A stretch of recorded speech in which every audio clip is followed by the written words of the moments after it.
జగన్ దాడిలో ఒక అతన్ని గుర్తించినట్టు సమాచారం. సో రిమాండ్ రిపోర్ట్‌లో ఏమొచ్చి ఉంటుంది సార్? నిన్న ఎట్టకేలకు అరెస్ట్ చేశారు. అతని పేరు సతీష్, వేముల సతీష్. సో అతన్ని నిన్న అక్కడ మెట్రోపాలిటన్ మ్యాజిస్ట్రేట్ దగ్గరికి ప్రవేశపెట్టారు కోర్టులో. సో అతనికి 14 డేస్ రిమాండ్ విధించారు. అతన్ని నెల్లూరు సబ్ జైలుకి తీసుకెళ్లారు. అయితే దీనికి సంబంధించి రిమాండ్ రిపోర్ట్ కోర్టుకి పెట్టారు. మామూలుగా రిమాండ్ కేసు డైరీ అంటారు, దాన్ని రిమాండ్ రిపోర్ట్ అంటారు.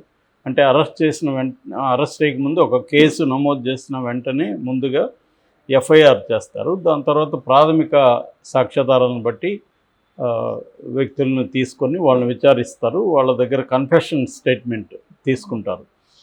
సో కన్ఫెషన్ స్టేట్మెంట్ అంటే వాళ్ళ వాంగ్మూలం అన్నమాట, నేర అంగీకార వాంగ్మూలం, అంటే వాళ్ళు నేరం అంగీకరించారా లేదా.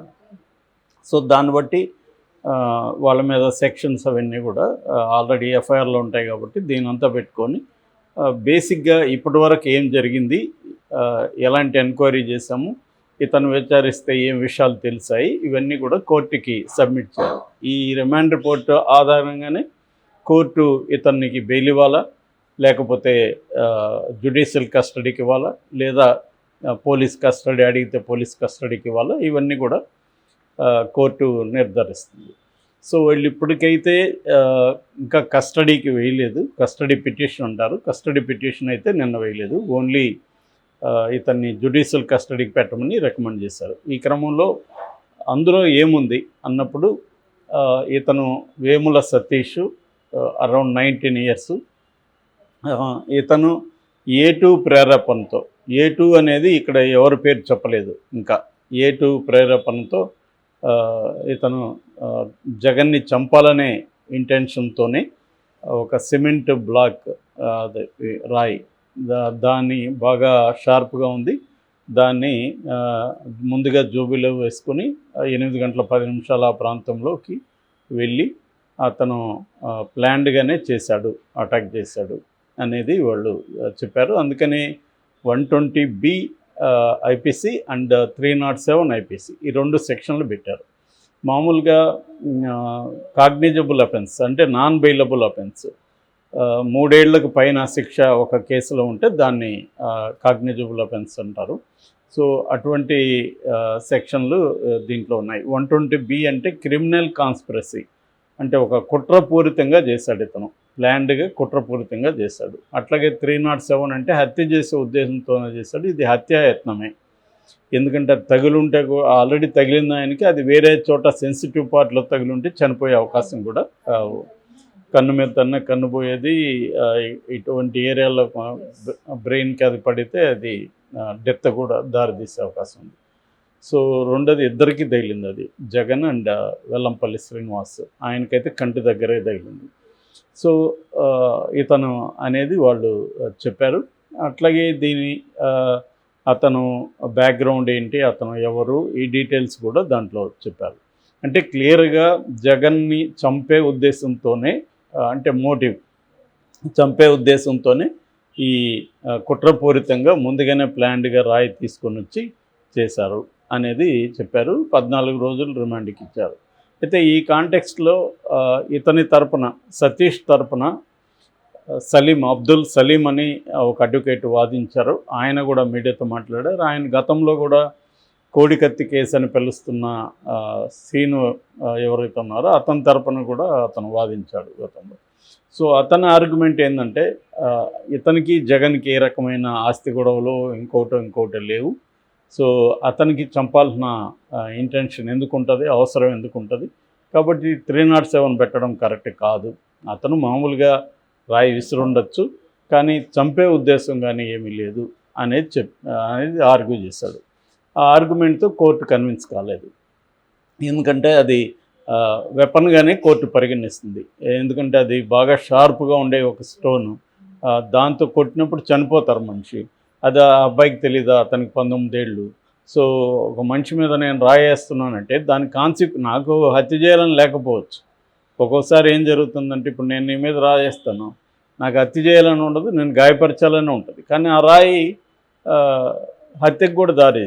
చాలాసార్లు మనకి క్రికెట్ బాల్తో చనిపోయిన వాళ్ళు ఉన్నారు, రకరకాల చిన్న చిన్న వస్తువులతో కూడా చనిపోయిన వాళ్ళు సంఘటనలు చాలా ఉన్నాయి. ఎందుకంటే అది కన్ను, తల ఇటువంటి ప్లేసెస్లకి తగిలినప్పుడు అది డేంజర్ ఉంటుంది. సో అందుకని కోర్టు పబ్లిక్ ప్రాసిక్యూటర్ వాదంతో ఏకీభవించింది, కానీ డిఫెన్స్ అడ్వకేట్ వాదంతో ఏకీభవించలేదు. ఇంకోటి కూడా జరిగింది, దీంట్లో ఇతను మైనర్ అని ముందు టాక్ వచ్చింది, కానీ పోలీసులు అన్ని సర్టిఫికేట్లు చివరికి హాస్పిటల్కి కూడా వెళ్ళారు. హాస్పిటల్లో కూడా ఇతను ఎక్కడైతే పుట్టాడో హాస్పిటల్ని కూడా వాళ్ళు పరిశీలించి ఆ రికార్డు కూడా తీసుకుని అవన్నీ కూడా కోర్టుకి సబ్మిట్ చేశారు. క్లియర్గా ఇతను మైనర్ కాదని తెలిసింది. ఆ వాదంతో కూడా కోర్టు ఏకీభవించింది. ఆ డాక్యుమెంట్స్ అంతా సబ్మిట్ చేశారు. సో ఇప్పుడు ఈ కేసులో ఇంకేం జరగచ్చు లీగల్గా అన్నప్పుడు, ఈ కేసులు ఏంటంటే ఇప్పుడు A1గా ఇతన్ని మాత్రం పెట్టారు. ఎందుకంటే రాయేసింది ఇతనే అనేది వాళ్ళు ప్రూవ్ చేస్తారు. ఆ ప్రూవ్ చేయడానికి సైంటిఫిక్గా కూడా వాళ్ళు ఒకటి వీడియో ఫుటేజ్ని, సీసీ ఫుటేజీ, ఈ వెహికల్కి కూడా బస్సు దగ్గర కూడా సీసీ కెమెరాలు ఉన్నాయి, దాని సీసీ ఫుటేజీ అంటే రాయి వచ్చిన ఇది. తర్వాత చాలామంది వీడియోలు తీశారు, దాదాపు ఒక 50-60 వీడియోల ఫుటేజ్ని చూశారు. దాంట్లో ఇతన్ని ఇన్వాల్వ్ చేసే విధంగా ఉన్న ఫుటేజ్ని కూడా వాళ్ళు సబ్మిట్ చేశారు. అట్లాగే సిడిఆర్ అంటారు, అంటే కాల్ డేటా రికార్డు, ఇతను ఎవరెవరితో మాట్లాడారో ఆ కాల్ డేటా రికార్డు కూడా కోర్టుకి సబ్మిట్ చేశారు. ఇంకొకటి ఏంటంటే సెల్ ఫోన్ టవర్ సిగ్నల్స్, దాన్ని బట్టి ఇతను ఏ ప్లేస్లో ఎక్కడున్నాడు అనేది ఇది కూడా చేశారు. సో అంటే సైంటిఫిక్గా అన్ని విషయాల్ని ఎస్టాబ్లిష్ చేస్తూ నిన్న వాళ్ళు కోర్టుకి సబ్మిట్ చేశారు. దానికి సంబంధించిన డాక్యుమెంట్స్ కూడా పెట్టారు. అయితే ఫర్దర్గా ఇంకొంత సైంటిఫిక్ చేయాల్సిన అవసరం ఉంది. కొంత ఫుటేజ్ని ఎఫ్ఎస్ఎల్ అంటారు, ఎఫ్ఎస్ఎల్ అంటే ఫోరెన్సిక్ సైన్స్ ల్యాబ్కి పంపించాము, అది కూడా రావాలి.